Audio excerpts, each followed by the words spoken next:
Welcome, everybody, to episode 9 of Smack Talk here at smarkoutmoment.com. I am your host, as always, Tony Mango. With me, once again, Michael Burhan. What's up this week, Mike? I disagree.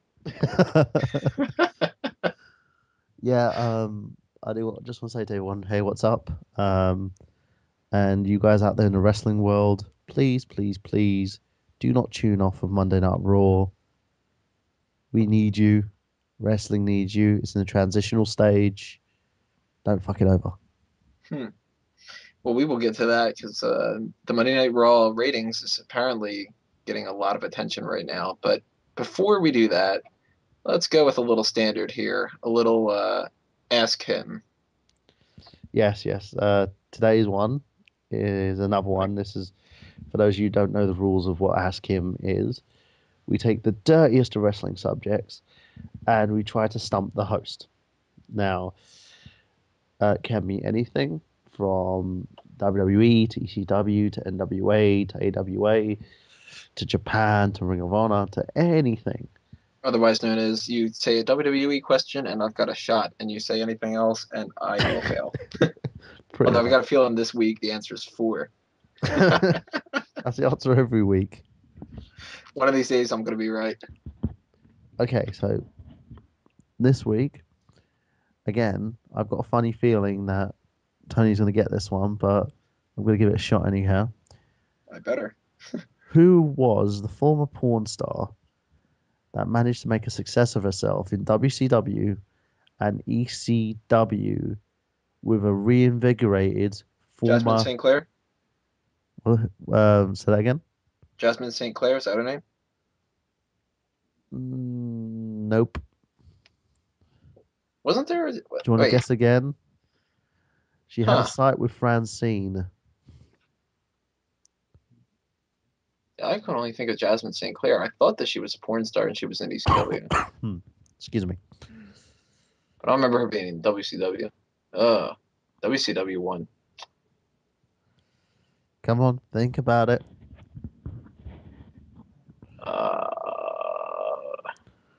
Her name begins with an M. She's kind of like a... Well, it wasn't Medusa. She's an opposite of a mister.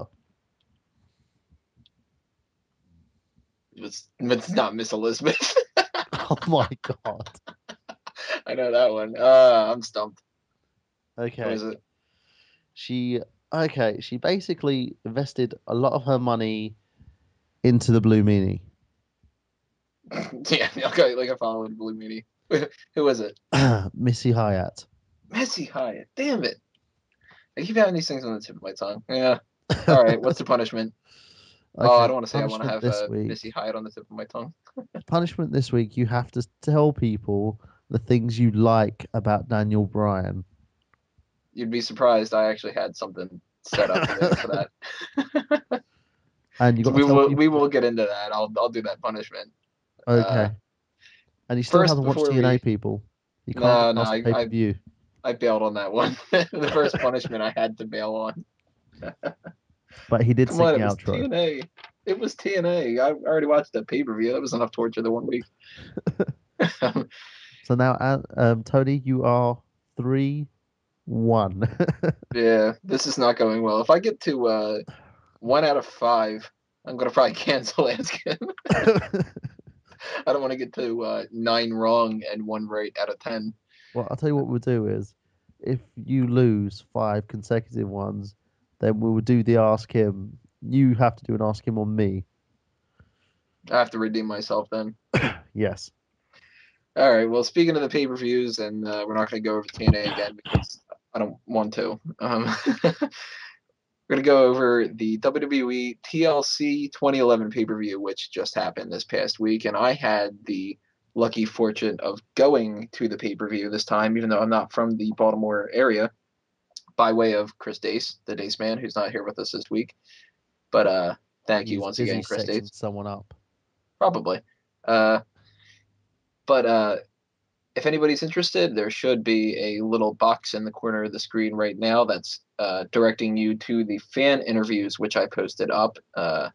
If you don't want to stop right now in the middle of this and watch that, then come back and check it out. It's up on the YouTube page, so you can find it. Got a chance to talk to quite a bit of people. Not as many as I was hoping to, because they kind of rushed everybody into the arena and started the pay-per-view immediately. I don't know why they did it, but whatever. So my plan of talking to, I don't know, dozens of people in the line waiting outside and killing the time that way went out the window. But nonetheless, I did get to meet a couple of great people. We had a blast throughout the whole thing. I haven't had a chance yet to watch the pay-per-view from the TV side of things to see if anything I yelled got out there. But our section, we were going nuts the entire time. I mean, if I had a list of the shit that we were saying, this is a good example of how our first impressions were for everybody around us. Naturally, whenever they start the pay-per-views beforehand, they announce the commentators and everybody that's coming out. So Jerry the King Lawler comes out, his music hits, everybody's like, yeah, we're like, yeah, we like it, man. Good job. Michael Cole comes out. You immediately start hearing some boos and my section of the crowd going, yeah! Completely rooting for Michael Cole. We had everything going. I mean, I got the, if you can hear it, a Carlito chant. The Carlito chant was mine. Right before that, I tried to start a "You're Not Cool," and nobody knew what I was talking about, so that's why I started the Carlito. We got one of the woo woo woos going around, but that's not anything really to be that proud of, because that, you say one woo woo woo, everybody does it. So, we had we got a Diesel chant going, and apparently there was a little girl that was near us, which I didn't get a chance to see her, but I've been told that she was adorable. That she was starting to chant for Diesel with us, and then turned around to her dad and just went, "Who's Diesel?" There was a guy in my crowd section that he starts going, "Let's go, Grandpa," and somebody else goes, "Who you cheering for?" And he's like, "Both of them." It was fantastic. I mean, there was a couple lulls in there, which if I could have screamed at the top of my lungs, I did. A smarkoutmoment.com, try to get it out there. Middle of the Triple H match, there's a "Give me a job, you fucking bastard" that I yelled out. It was crazy. We went nuts singing the Mark Henry theme, and the guys loved it around there. Somebody's gonna get their ass raped. Yeah. Of course, we all went quiet about the serious rap part because we didn't know the lyrics. But so let's break down the pay-per-view. Starting it off was a dark match between Alex Riley and Drew McIntyre. I didn't get a chance to see this because I was waiting in line to get some hot dogs, and they rushed the hot dog line too, and then informed me that they didn't have any hot dogs. So that was a bitch. Was it worth it, Tony? Was it worth it? It was worth missing the Riley McIntyre match. I'm not sure if it was worth $9 for 2 hot dogs. That's just awful. Yeah, but oh well. I like my stadium hot dogs. Poor A-Rai. You should have just said it to his face. Yeah. Apparently Drew McIntyre won that. I don't see how. I'm assuming he won through his normal finisher. Who cares? To start off the pay-per-view, we had the United States Championship between Dolph Ziggler and Zack Ryder. The whole crowd was completely pro Ryder, as you could hear. And, we were pro Ziggler too. We were kind of, you do the back and forth hits, and instead of the yeah, boo, we were yeah. We were more Zack Ryder fans than Ziggler, but if Ziggler would have came out of it, I'm sure he would have been fine too. And I enjoyed the match a lot. What did you think? Ryder versus Ziggler for me was extremely enjoyable. Both of them worked hard. It was a good back and forth action, very fast paced. It was nice to set the tone for the pay-per-view. I really enjoyed it. Then we had Booker T getting jumped by Cody Rhodes. I'm going to cough myself here. Booker T gets jumped by Cody Rhodes. And let me preface this right now by saying we hated this because we were like, shit, they're going to end up cutting that match out and giving us some kind of a stupid Divas match that nobody cares about, and that'll be it. So we were really both. We got the match and the stupid Divas match no one cared about. Right. Now that was a surprise because then the next match that comes out, Tag Team Championship, Air Boom against Epico and Primo, and we were like, oh wait, I guess we're not going to get a Divas match. We're going to get a tag team title match. And then we were like, well, I don't really want to see that either. I wanted to see Booker, so we were still pissed off about that. Now, the crowd wasn't really that hot for this match considerably because Epico's fresh and Primo's not really that over with the crowd, and nobody expected this to really happen, but it wasn't that good. Didn't expect it to happen kind of thing. It was more, all right, we'll have a tag title match. I was distracted by Rosa for a lot of this, so I didn't really watch a whole lot of the match. And I'm sure if I would have watched it on TV, I would have hated it. But when it comes to this, let me say that again. I didn't hate it. I probably would have liked it a lot less if I watched it on TV. Let me word it that way instead. Because it was a kind of a downer. Some good moves here and there and everything, but generally speaking, I didn't really care. What do you think? Again, it was one of those where it had nice action, but I didn't. They were sort of thrusting Primo and Epico into the tag title position too quickly. And they haven't given us enough time to actually care about these two teams. Air Boom's just gotten back together because of the whole freaking drug thing in Evan Bourne. Oh yeah, that reminds me. Fuck you, Evan Bourne. That's the fuck you of the week. That is the fuck you of the week. And basically it was one of those matches that I just considered filler. It was good, but even if I didn't see it, I wouldn't really have given a shit. Right. It was kind of like watching, sort of like this episode of Smackdown where I didn't think that we would have a tag title match and it just showed up and it was, well, no, it wasn't a tag title match. It was just Kofi against Primo, but still basically the same match. It was not really expected on my part because I didn't read the spoilers and give or take, I mean, it's better than watching a commercial or something like that. So I'm thankful that they threw that on there instead. But yeah, again, it was one of those where it was just like, yeah, great. Nice action, but you're not really going to do much about it. Do you know what I mean? It's one of those where for those interested, the winners were Air Boom via pinfall. Yeah, and again, I'm glad they've kept the tag titles, but they need more credible teams in there to give Air Boom that boost. And I'm thinking they've really dropped the ball on getting the Kings of Wrestling in there at the moment. And I can understand they've got problems in regards to Chris Hero failing a drug test. Well, he didn't fail a drug test, but it was stated that he had elevated enzymes, which means that he's taking something. Which, if just Google it now, have a look who Chris Hero is, you'll see that he's skinnier than shit. So I don't know what he's on. But they really need to get some more credible teams in there. Maybe pinch a few teams from TNA, bring a few guys up from developmental territory. Start tagging some people that aren't doing anything together. Exactly. You've got like Hawkins and Rex, who are a very credible little team, but yet they're not putting them on SmackDown or on pay-per-view or anything like that. They're just leaving them on Next. And Same thing with the Usos. Yeah, exactly. Yeah. The Usos, who are like probably one of the most credible teams in the tag team roster.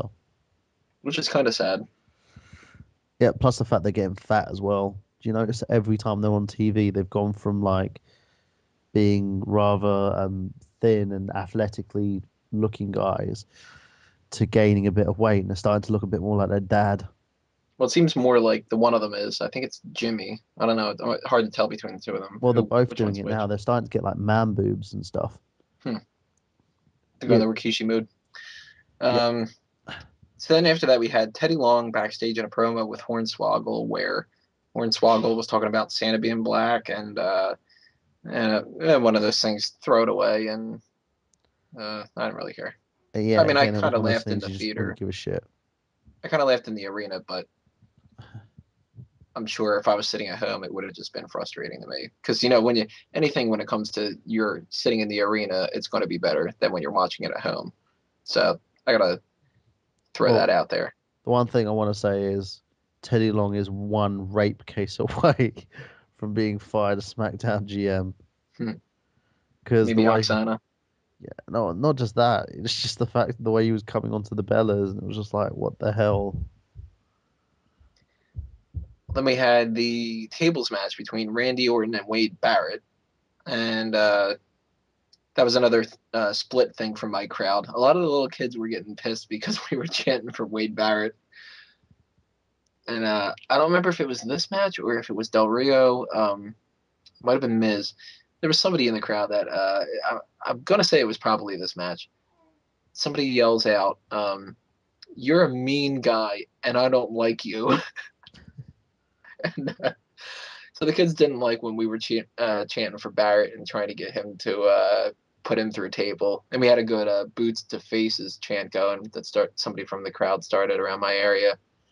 But decent match. Kind of thought that Orton was going to win it from the very beginning, and it sort of ended the way that I thought it was going to end. But that's not to say it was a bad thing. It was interesting. Yeah, it wasn't a bad match.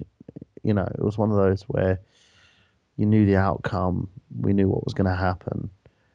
I even predicted it when I wasn't well last week, by the way, people. Maybe I should just get myself like the flu again so I can predict another excellent pay-per-view. Couldn't hurt. But yeah, it was a great match. Two guys sold each other rather well, but it looked like a closer to me. I don't know why they're continuing the feud. I'm glad they are, but it looked like a bit of a closer. Orton got his revenge. Barrett got put through the table, and it was like pretty much a huge slugfest, which is what we expect it to be, because these guys aren't really like technically gifted. They're not going to put on a clinic, but they are going to beat the living crap out of each other. We touched upon this a little bit. I think it was last week, where the Orton Barrett feud. That I'm thinking that what's going to happen is Orton and Barrett are going to feud throughout the Royal Rumble, and then when it comes to Elimination Chamber, there's two names that are going to be in the Elimination Chamber match, and then the feud's just going to sort of dissipate, and you're not going to see an end, knowing WWE.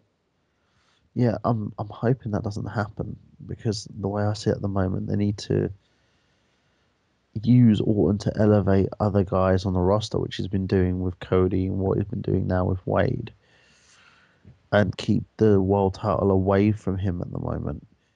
Because if he gets near it, he's going to win it, which is something I don't want to happen, especially for SmackDown, because they're in this process of elevating new guys and bringing new guys into the main event picture, which is what they need.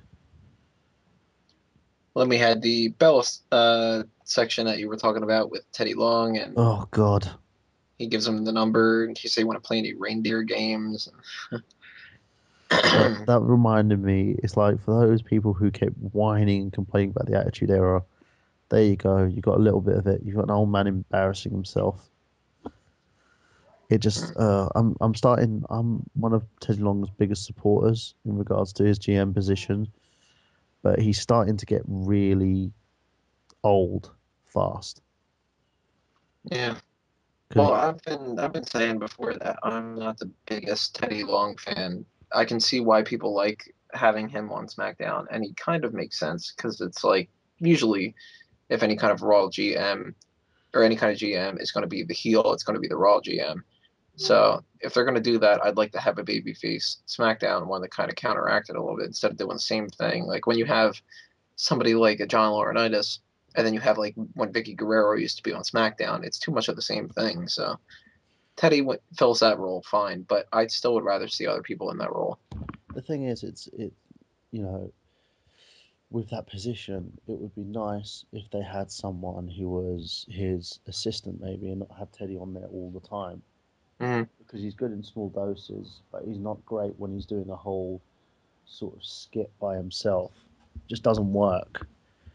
It makes him out to look like a right doofus. and starts making his character out to be this. It's like what he was trying to be with Roxana. That's just getting annoying because we've had that same storyline again and again and again with Teddy. Does anyone remember the Teddy when he tried to get married and ended up having that heart attack and someone said, Crystal was her name, I think. yeah, Booker T's wife, I think, or was it Bobby Lashley? No, that's Sharmell. Lashley's wife, yeah.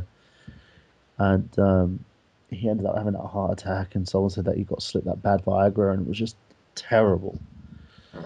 Well, that led to the Sheamus and Swagger match, which again we thought, well, I guess this is taking place in Booker's match, so we were pissed about that. And then right afterward, it goes to a Divas Championship match between Beth and Kelly, and we're like, well, there's definitely no chance that Booker's getting a match now because we just had the tag title match, we've got Sheamus and Swagger coming up, Divas match, so everybody was pissed, and you could immediately see people leaving their seats when the Divas, when Beth Phoenix's Tron came up, and it was hilarious because it goes to show you it's true that everybody just goes, oh, I'll take a shit here. Yeah, but that's not Beth's fault.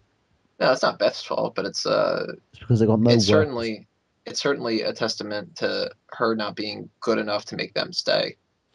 You could say that. Yeah, but again, it's because she hasn't got any worthy opponents to actually. It's like, how many times can you see someone go around squashing people? That's the problem why I've had with Mark Henry and guys like Big Show. I'm actually kind of glad that Big Show never even won the world title. Well, he did. Well, he kind of did. But it's one of those things where when you have a monster champion, that monster champion is going to be plowing through everybody. I would certainly like to plow through. But that's what Beth's doing at the moment. She's plowing through the Divas division, and there's nowhere else to go. So she's literally beating the same people over and over again because the division's made up of 3 people. And well, we didn't really want to see this on the card, but Divas match. Beth wins by pinfall, and then we moved on. That was it. Del Rio and Miz had a little talk backstage about how they weren't going to have an alliance together, and Ricardo gets the bad end of it. Then we start having the Booker T match with Cody Rhodes, but Cody attacks him before the match starts. Again. Massive boos. Whoa! I went and attacked someone. Whoa! Then the Sledgehammer ladder match, and I always say I give credit where credit is due. Triple H got one of the biggest pops of the night, but we were completely voting for Kevin Nash the whole time, my whole section. And when it started actually getting to the match, it just became, I think I worded it in the review as a contest of jokes that we could make. We weren't really getting that into the match itself because it was kind of slow and laborious and everything. And then that was the Let's Go Grandpa thing, and I tried to start a Vinny Vegas chant. Nobody had any idea what I was talking about. Blow your quad. There's a section of it where when Triple H grabs the sledgehammer and he hits Kevin Nash before he's taking it down, I'm like, you asshole, that's illegal right now. The whole point was supposed to be you get the sledgehammer down and then you can legally use it. He's using it before that, jerk. But I'm expecting that to be at least a couple things on the next Botchamania. So watch out for that. Giving you a plug here, Matthew. Just give me one back. So not as good as I was hoping, but pretty much the way I expected it to go. Triple H wins via pinfall, of course, after he botches a pedigree attempt and then listens to us, goes one more time, and then we go one more time, and he hits him with the sledgehammer instead. So there you go. Triple H doesn't listen to the fans that much. A little bit, Never but not that much. Fans. So what did you think? Yay, nay, somewhere in the middle? I think I'm somewhere in the middle. It was nice to see the match for nostalgia, but again, I felt that these guys should never have been in a ladder match in the first place. No, especially not for a supposed retirement match from Kevin Nash. It certainly wasn't the best match he's ever been in. It was one of those things where you were happy when it was over, but you had that nostalgic value to it. And I believe that they wasted Nash in this feud with Triple H anyway, because he should have went against Punk, Right. and not Hunter. I don't know why they went this route. Or he shouldn't have been involved in Punk at all, and he should have been in a feud with Triple H for something else, not the Laurinaitis thing. Well, for me, I think Nash and Punk would have been a good match, because it would have given Nash a chance to put someone else over. By putting Triple H over, what has it done for Nash? Nothing. What has it done for Triple H? Nothing. It boosts his ego. That's all that matters to him. Yeah, sometimes. But at the end of the day, that just doesn't work. And then putting them in a ladder match as well. You've got two guys who've torn their quads more than freaking once, ending up in a bloody ladder match. That's just ridiculous booking. You know, you might as well call the insurance provider and tell them they're not coming home. It should have been, if anything, like something like a last man standing match at Survivor Series. Yeah, of course, or something like a Hell in a Cell match that they had. You know, with a last man standing match and the torn quad thing. There's a joke right there. But you know, they must have had Lloyds of London shitting themselves when they got on those ladders. Because but when I saw it, it was like, yeah, great. Yeah, it was fun to watch when we were there after we started making all the jokes and everything. But everything's fun to watch live, though, dude. Right, exactly. That's the thing. Even the next match, which was pretty generic, but we didn't mind it at all. Sheamus versus Jack Swagger. Sheamus wins via pinfall with a pretty good looking brogue kick from my end of the angle. Yeah, it was a good match. Sheamus, it was Swagger looked strong in it, and I don't know what they're going to do with him if they're pushing him. Turn him face. Been calling for that for a year now. Turn him baby face. Sort of gimmick that they're giving him at the moment, where you know he knows how tough he is. I like it. But in regards to the match itself, it was just filler. Right. You know, they needed to do something with Sheamus. They need to do something with Swagger. So throw Swagger to Sheamus. Sheamus wins. Yay. That's it. Then we had the chairs match for the World Heavyweight Championship between Mark Henry and Big Show, which Dace got an ECW chant started in there. Congrats to Dace. That match was slow. I got a sexual chocolate chant going, which then the next night, Chris Urban and Chris Dace were both at Raw, and Urban got a sexual chocolate chant, which I know that you could hear on Raw. So that's two nights in a row. Mark Henry gets a sexual chocolate chant from us. And we're fans of him, too. That's the thing. But this was kind of... Oh, yeah, that was another thing. Mae Young's hand. I was trying to get that going, but nobody caught on at the pay-per-view. This was kind of... it was interesting. It wasn't really bad, and it wasn't really good. It was kind of like the best way for me to put it possibly is when we were watching it, we were really into it. But after the pay-per-view was over with, I started thinking back, and I was like, you know what? I don't remember anything about this match. For me, I looked at it as one of those matches. Again, it was sort of throwaway, and it was very short as well because Mark Henry couldn't work. Which the way that what he did is already a hell of a lot more than I would have done with that injury, I'm sure. Yeah, no, I agree, and I commend him for going out there and doing it. Right. But what I would have done is just basically had him held the title up, or just not been able to work the match, and just have like Bryan versus Big Show. We would have made it more legitimate. But then we wouldn't get the surprise cash in, which happened afterward. Yeah, true. And of course, let me go back and reiterate: the winner of the match was Big Show, who wins the title as they mentioned before. And then a couple of seconds later, drops it to Daniel Bryan. And apparently, what people were saying was everybody goes nuts when Daniel Bryan comes out. and I booed. And Daniel Bryan wins the title. And the very first thing that I yell out is, "Give the title back to Mark Henry." But even though I'm not the biggest Daniel Bryan supporter, I do have to admit it was fun to see him come out and win the title. I'm sure I would have had more fun if it would have been pretty much anybody else.